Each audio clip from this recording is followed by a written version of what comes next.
Hello friends, welcome to learn one. Friends, last जो है हमने देखा था कि बैंकिंग का जो इंट्रोडक्शन है वो हमने देखा कि बैंकिंग जो है वो कौन कौन सी फंक्शनलिटी बैंकिंग के टैली के अंदर हम यूज़ कर सकते हैं। फ्रेंड्स, वो हमने इंट्रोडक्शन जो देखा था। आज जो हम देख रहे हैं वो क्या हम कर रहे हैं, तो सेम वो जो कॉन्फ़िगरेशन थे, वो जो यूटिलिटीज़ थी, उसको टैली के अंदर किस तरीके से हमें इम्प्लीमेंट करना है। फर्स्ट ऑफ ऑल जो है हम कर रहे हैं यहाँ पर चेक प्रिंटिंग।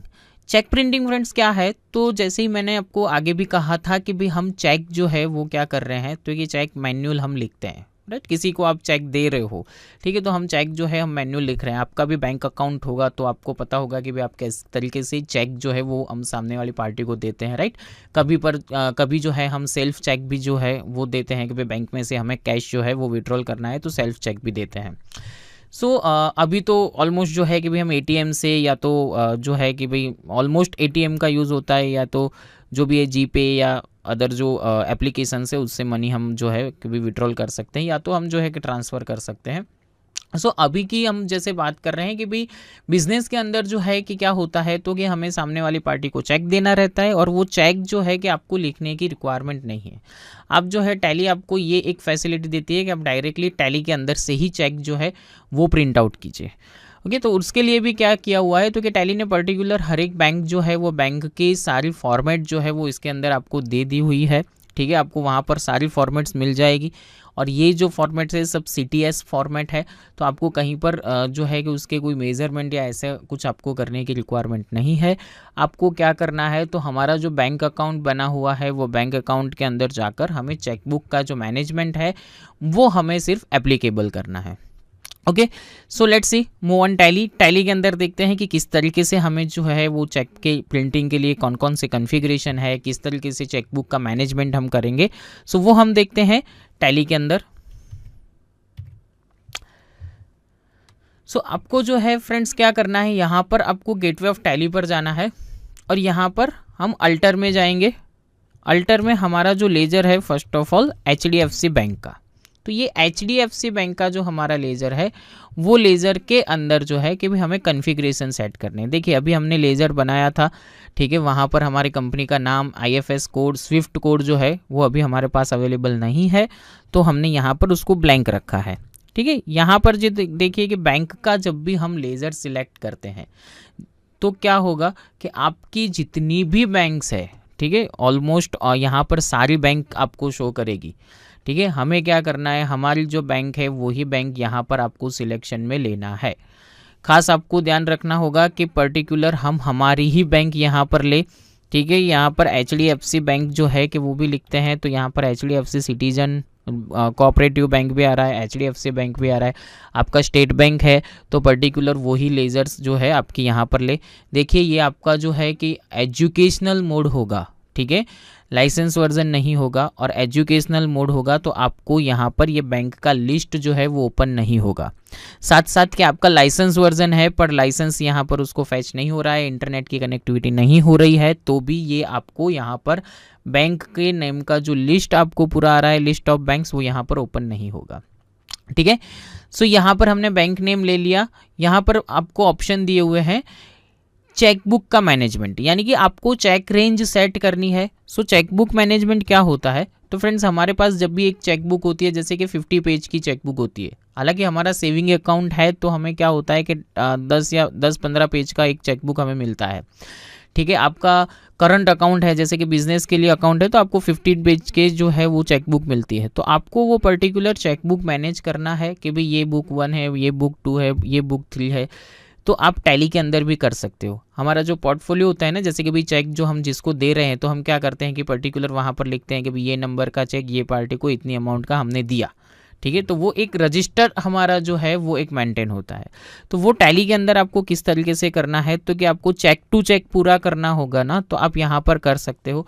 तो यहाँ पर जो है कि आपको नंबर देने होंगे कि भाई कितने जो नंबर्स है, तो कि जैसे कि यहाँ पर जो है हमने 1 नंबर से लिया है, और यहाँ पर जो है कि 1 नंबर से 10 नंबर, हम 10 चेक्स ही रख रहे हैं अभी, 10 नंबर तक के जो चेक है, तो आप यहाँ पर इजीली मैनेज भी कर सकोगे। 100 होंगे तो आप यहाँ पर 100 दोगे, तो यहाँ पर 100 पेज के चेक्स आ जाएंगे, ठीक है, यानी कि जो भी आपके पास जो भी चेक बुक आई हुई है उसमें फर्स्ट चेक से लास्ट तक का जितना भी नंबर है वो यहाँ पर डाल दीजिए। तो यहाँ पर आपको दे देगा नंबर ऑफ चेक और आप उसको नेम दे दीजिए। ठीक है, यहाँ पर जो है कि मैं नेम दे रहा हूँ उसको बुक नंबर 1, यानी कि फर्स्ट चेक बुक नंबर है, जैसे सेकंड, थर्ड, फोर्थ, जैसे जैसे चेक बुक आती जाएगी वैसे हम यहाँ पर मैनेज करते जाएंगे।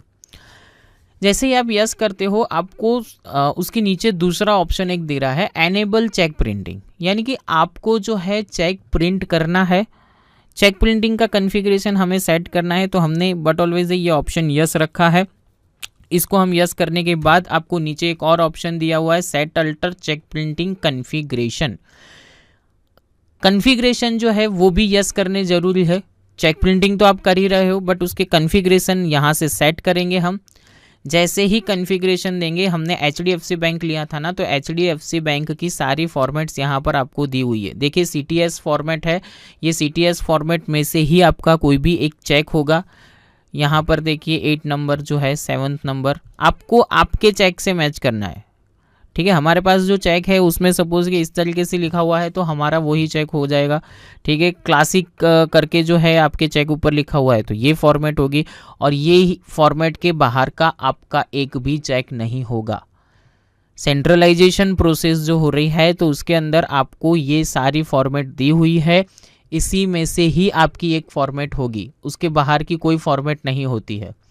ठीक है, तो यहाँ पर जो है कि हमारे चेक का जो फॉर्मेट है ये सेकंड नंबर वाला है CTS फॉर्मेट, हम उसको जो है एंटर करेंगे। जैसे ही आप यहाँ पर एंटर करोगे आपको यहाँ पर पूरे डायमेंशन दिए हुए हैं, सारे चेक के डायमेंशन है। ये चेक की विड्थ कितनी है, चेक की हाइट कितनी है, उसका जो है कि भाई डेट जो है कि आप लिखते हो तो उसके बॉक्स का लेफ्ट से डिस्टेंस कितना है, टॉप से डिस्टेंस कितना है, अमाउंट इन वर्ड का, अमाउंट इन जो है कि भाई हम उसके अंदर लिखते हैं ना, वर्ड के अंदर भी लिखते हैं और फिगर्स के अंदर भी लिखते हैं, तो दोनों का जो डिस्टेंस वगैरह जो है वो हमें दिया है।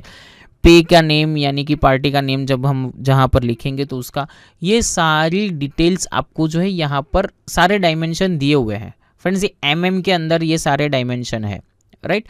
यहाँ पर जो है कि एक ये अभी का जो है कि भी बेस्ट फंक्शन है कि भी आपको डायरेक्टली यहाँ पर डायमेंशन मिल रहे हैं। बिलीव कीजिए टैली 9 जब था तब स्केल लेकर बैठना पड़ता था और एक फॉर्मेट जो है हर एक बैंक का एक चेक लीजिए, उसका वापस डायमेंशन जो है कि भाई विड्थ ऑफ चेक, तो हमें पूरा जो है वो स्केल से पूरा मेजरमेंट लेना पड़ता था। कॉन्फ़िगरेशन में 5 से 10 मिनट लग रहा था, राइट।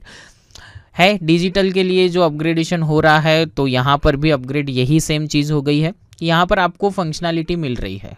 ठीक है, तो ये जो है कि हमने कॉन्फ़िगरेशन आपको यहाँ पर मिल जाएंगे। आपको यहाँ पर दिया हुआ भी है कि भाई कंपनी का नेम जो है वो आपको चेक ऊपर लेना है, बट ऑलवेज है कि शायद CTS फॉर्मेट के अंदर जो है आपको वहाँ पर आपका नेम जो है लिखने की ज़रूरत नहीं है, ऑलरेडी चेक पर प्रिंट होकर आ रहा है। ठीक है, आपको सपोज़ लिखना है तो आप यहाँ पर यस कर सकते हो। ठीक है, नहीं लिखना है तो आप नो भी लिख सकते हो। आपकी जो सिग्नेचर है तो जहाँ पर ऑथोराइज सिग्नेचर लिखा हुआ आ रहा है, कई कई जगह पर ये होता है कि भी चेक पर कुछ लिखा हुआ नहीं है, उनको कंपनी का नेम लिखना है, फिर नीचे ऑथोराइज सिग्नेचर में पार्टनर्स वगैरह जो भी लिखना है वो यहाँ से लिख सकते हैं। हम यहाँ पर जैसे ही उसको सेव करेंगे तो आपको पहले प्रीव्यू बताएगा। यहाँ पर जो है ये आपको चेक के भी आपका चेक कुछ इस तरीके से प्रिंट होगा। इसको हमने एस्केप किया और एक बार एस्केप और एक बार एस्केप। अभी जो है हमें क्या करना है, तो पहले ये स्क्रीन को हमें सेव करना रहेगा। हम दूसरे फंक्शन अभी एप्लीकेबल नहीं कर रहे हैं, हम जो है कि भाई इसको डायरेक्टली सेव कर लेंगे। बैंक का GSTN नंबर आपके पास हो तो आप डाल सकते हैं। सबसे पहले एक बात आपको ध्यान रखना है कि जब भी आप चेक के कॉन्फ़िगरेशन कर रहे हो तो चेक जो भी आपका प्रिंट हो रहा है तो वो प्रिंटिंग जब भी हो रहा है ना तो आपको उसको सेव कर लेना ज़रूरी है, यानी कि वो कॉन्फ़िगरेशन प्रीव्यू देखा, एस्केप दिया फिर लेजर को सेव करना ज़रूरी है, अदरवाइज़ आपके कॉन्फ़िगरेशन जो है वो सेव नहीं होंगे। ठीक है, तो ये सिंपल स्टेप से जो आपका चेक प्रिंटिंग का कॉन्फ़िगरेशन है वो यहाँ पर जो है कि सेट हो जाएगा।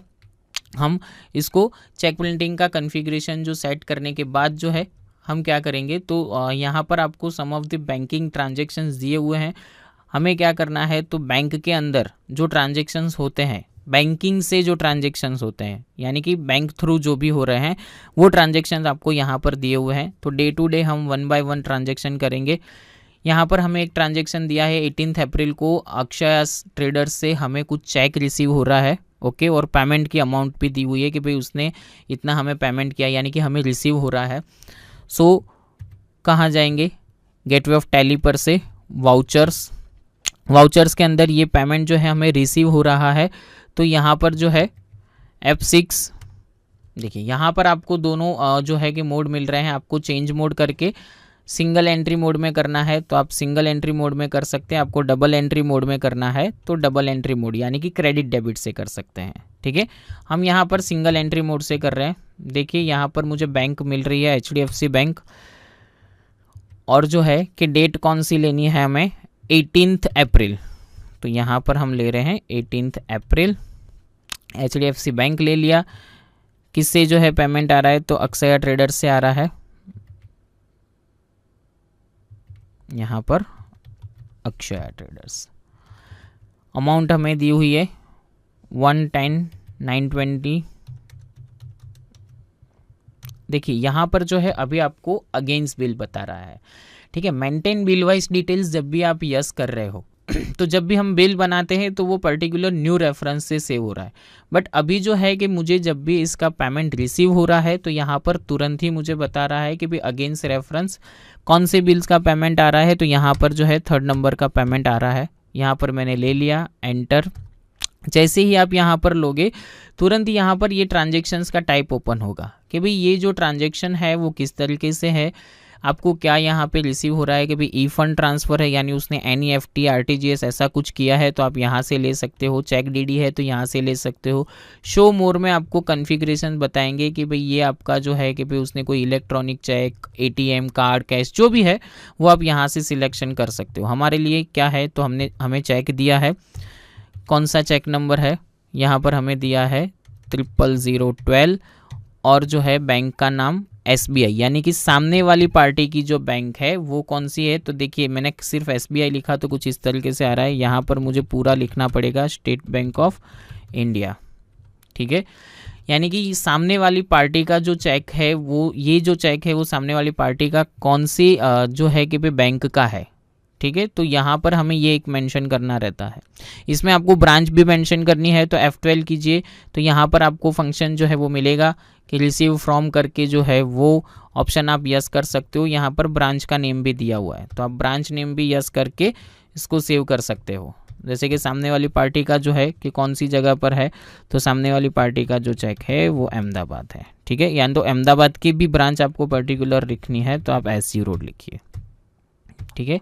इसको हम सेव करेंगे, हमारा ट्रांजैक्शन जो है वो सेव हो गया। अभी जो है दूसरा ट्रांजैक्शन हमें दिया है 21 का है, जिसमें दिया है इलेक्ट्रिसिटी चार्जेस 2000 जो है हमने पेड किया है चेक नंबर 1, यानी कि हमने जो है वो चेक पे किया है। तो यहाँ पर हम जो है कि पेमेंट का ट्रांजैक्शन है, पेमेंट में आ गए 21 अप्रैल, यानी कि F2 किया 21 अप्रैल, हमारी बैंक से हो रहा है तो HDFC बैंक। और यहाँ पर जो है हम क्या लेंगे, तो कि इलेक्ट्रिसिटी का लेजर नहीं है तो यहाँ पर बनाना रहेगा, क्रिएट में जा सकते हैं, अदरवाइज अल्टर से भी कर सकते हैं। इलेक्ट्रिसिटी एक्सपेंसेस उसको हम लेंगे इनडायरेक्ट एक्सपेंस, ठीक है। देखिए यहाँ पर GST वगैरह कुछ एप्लीकेबल नहीं है, टोटल हमारा जितना भी बिल आया है वो हमें पूरा पे करना है। यहाँ पर आपको अमाउंट दी है 2000, जैसे ही आप 2000 दोगे एंटर। अभी यहाँ पर जो है कि आपको पहले बता रहा है कि आप किससे पेमेंट कर रहे हैं, तो हम चेक से पेमेंट कर रहे हैं तो यहाँ पर हमने चेक ले लिया, ठीक है। इंस्ट्रूमेंट नंबर जो है हमारा चेक का कौन सा है, तो कि 1 नंबर का जो है वो यहाँ पर जो है कि भाई आपको पहले रेंज बता रही है, और रेंज में यहाँ पर जो है कि एरर आपको क्या दे रहा है, तो the cheque number you entered is not selected cheque range, okay. यानी कि आपने जो नंबर डाला है वो चेक की रेंज से सिलेक्टेड नहीं है, ठीक है। तो हम यहाँ पर क्या करेंगे, आपने जो भी चेक नंबर दिया है वो हमें पहले रेंज के अंदर होना चाहिए। देखिए जैसे मैं 001 ले लूँगा ना तो तुरंत मुझे एरर देगा, ठीक है। यहाँ पर मैं क्या कर रहा हूँ, तो यहाँ पर जो है कि मैं इस तरीके से पूरा ले रहा हूँ चेक नंबर, तो ही वो मुझे कंसीडर करने देगा, ठीक है। इंस्ट्रूमेंट नंबर यहाँ पर लिया। अभी यहाँ पर है फेवरिंग नेम, तो फेवरिंग नेम में देखिए इलेक्ट्रिसिटी एक्सपेंसेस लिखा हुआ आ रहा है, ठीक है। यानी कि मुझे जो है कि मैंने लेज़र कौन सा लिया है, इलेक्ट्रिसिटी एक्सपेंसेस, बट चेक तो मैं कोई इलेक्ट्रिसिटी के नाम का नहीं लिखूंगा ना। फेवरिंग नेम यानी कि मुझे जिस नाम का चेक लिखना है वो यहाँ पर लेना है, ठीक है। तो जिसको मैं चेक दे रहा हूँ, जो भी अकाउंट मीन्स के हम जो है कि भाई अकाउंट पे में जिसका नाम जो चेक पर लिखना है वो नेम हमें यहाँ पर लिखना है।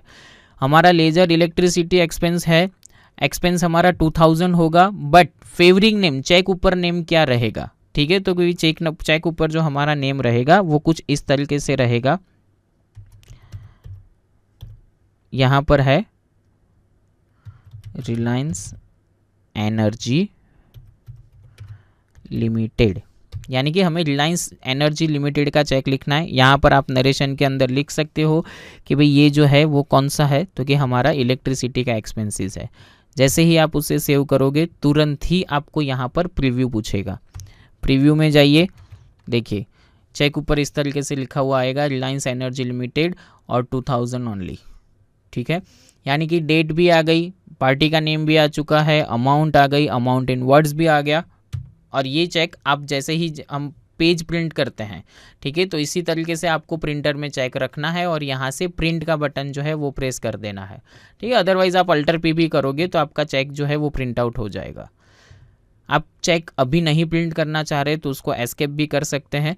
हम जो है कि जब रिपोर्टिंग जो देखेंगे तो उसके अंदर हम देखेंगे कि किस तरीके से ये चेक जो है वो प्रिंट आउट होता है। नेक्स्ट हमें जो ट्रांजैक्शन दिया है वो है अल्फ़ा ट्रेडर्स का। हमने अल्फ़ा ट्रेडर्स को भी एक चेक दिया है बिल नंबर के अगेंस्ट में। तो यहाँ पर जो है कि अमाउंट भी दी हुई है कि भाई उसको जो है हमें 25,960 पे करना है। वाउचर्स पेमेंट के अंदर ही हमारा सेम रहेगा। ये जो है F2 22 को है, बैंक का लेजर ले लिया। अल्फ़ा ट्रेडर्स अमाउंट जो है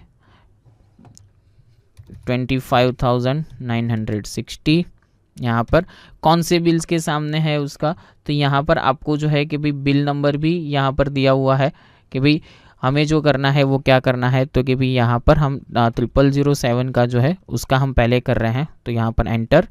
और यहाँ पर जो है कि आप जैसे ही बिल का पेमेंट करोगे तुरंत ही आपको कहा है कि सेकंड नंबर का चेक दिया है। तो देखिए यहाँ पर सेकंड नंबर का चेक ले लिया है, ठीक है, पर हमें जो है वो चेक सेकंड नंबर का लेना है।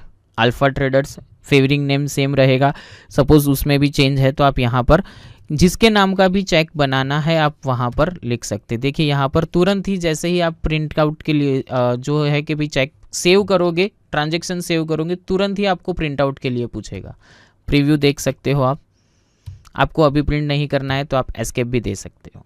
यहाँ पर हमें जो है एक दूसरा ट्रांजैक्शन दिया है रिसीव्ड इंटरेस्ट बाय कैश, यानी कि हमें रिसीव्ड हुआ है इंटरेस्ट और 15,000 कब हुआ है, तो 20 अप्रैल को। ये ट्रांजैक्शन करते हैं हम टैली के अंदर।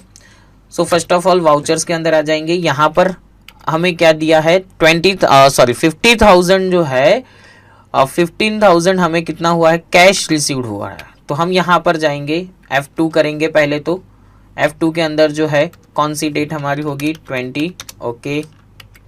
यहाँ हमें दिया है बाय कैश, तो हम यहाँ पर पहले कैश का लेजर ले लेंगे।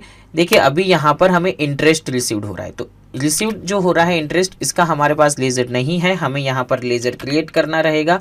सो हम यहाँ पर लेजर क्रिएट करेंगे इंटरेस्ट रिसीव्ड का,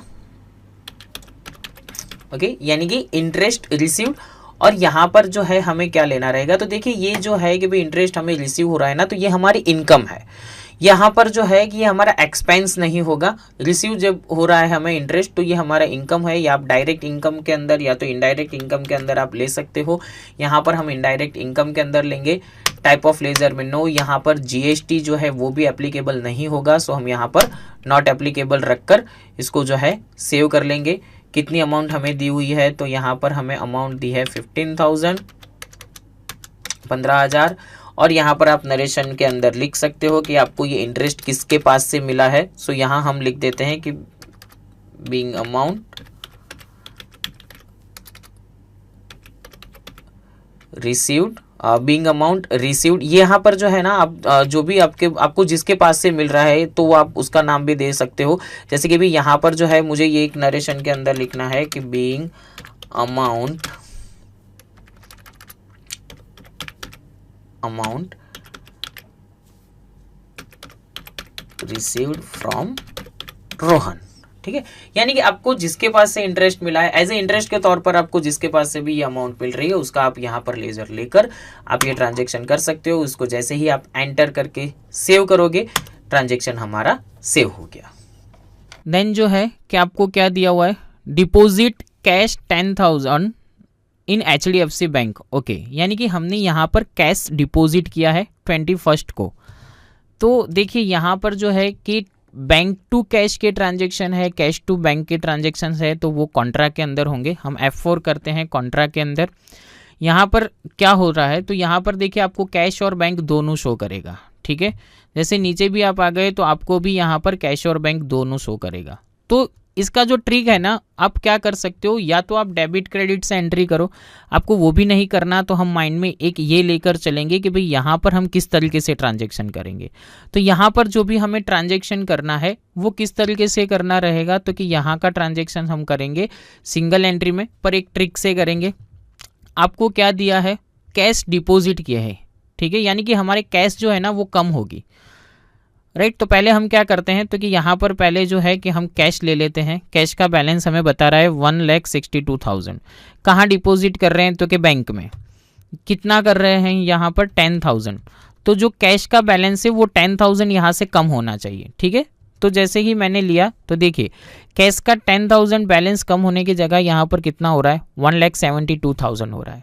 ठीक है, तो आपको क्या करना है, तो कि जैसे कि यहाँ पर आप HDFC बैंक ले लीजिए और अब जो है कि मैं नीचे कैश ले लूँगा, तो अब मुझे ट्रांजेक्शन जो है कि ये मेरा प्रॉपर हो रहा है। ठीक है, इसमें सपोज़ आपको नहीं पता चल रहा है तो चेंज मोड में जाकर आप डबल एंट्री मोड से भी एंट्री कर सकते हैं। ठीक है, यहाँ पर गए डबल एंट्री मोड में, कैश जो है वो जा रही है तो कैश को क्रेडिट कर दीजिए 10,000। ठीक है, और डेबिट क्या हो जाएगा, तो कि बैंक। आपको इस तरीके से करना है तो भी आप कर सकते हैं। अदरवाइज़ जो चेंज मोड पर मैंने कहा तो वहाँ से चेंज मोड में आप सिंगल एंट्री में करना चाहते हैं तो भी कर सकते हैं। देखिए ये कैश जो है वो डिपॉजिट कर रहे हो तो हमारा कैश डिपॉजिट की जो स्लिप में जो आता है ना डेनोमिनेशंस कि भाई हम कितने कितने नोट्स जो है वो यहाँ पर दे रहे हैं, तो कि 2,000 के 5 नोट हैं हमारे। ठीक है, जो भी बैंक में आप डिपॉजिट कर रहे हो तो बैंक का नेम, कौन सी ब्रांच पे आप कर रहे हो, तो हमारी जो भी ब्रांच है वो यहाँ पर हम ले लेंगे। आपको मेंशन करना है कि किससे रिसीव हुआ है तो वो भी आप मेंशन कर सकते हो। ओके, तो ये जो है कि हमारे ट्रांजैक्शंस जो हो रहे हैं वो बैंकिंग के ट्रांजैक्शंस है। बैंकिंग के जो नॉर्मली फॉर्मल जो ट्रांजैक्शंस होते हैं वो हमने यहाँ पर मेंशन किए हैं। ये सारे ट्रांजैक्शन जो है बैंकिंग के ट्रांजैक्शन थे। पेमेंट का, रिसीव का, जो हम बैंक के अंदर कैश डिपॉजिट कर रहे हैं वो कॉन्ट्रैक्ट के रिलेटेड। फ्रेंड्स, हमने ये जो टॉपिक देखा, इस टॉपिक के रिगार्डिंग आपको जो भी कोई क्वेरी है या तो आपके माइंड में कोई क्वेश्चन है तो आप forums.learn1.com पर लिख सकते हैं। तो ये सारे ट्रांजेक्शन्स हमने देखे। और भी जो है कि भाई ट्रांजेक्शन्स टैली के अंदर होते हैं कि जो बैंकिंग के रिलेटेड है, यानी कि बैंकिंग के दूसरे जो ट्रांजेक्शन्स है, जस्ट लाइक कि भाई आपको कोई चेक कैंसिल करना होता है तो ऐसे जो ट्रांजैक्शन है तो वो टैली के अंदर किस तरीके से मैनेज करना है। सो वो यहाँ पर जो है कि हम उसको किस तरीके से मैनेज करेंगे टैली में, कौन कौन से ऐसे ट्रांजैक्शंस है कि जो इसके अलावा भी और भी ट्रांजैक्शन है, तो वो हम देखते हैं नेक्स्ट टॉपिक के अंदर। Thank you.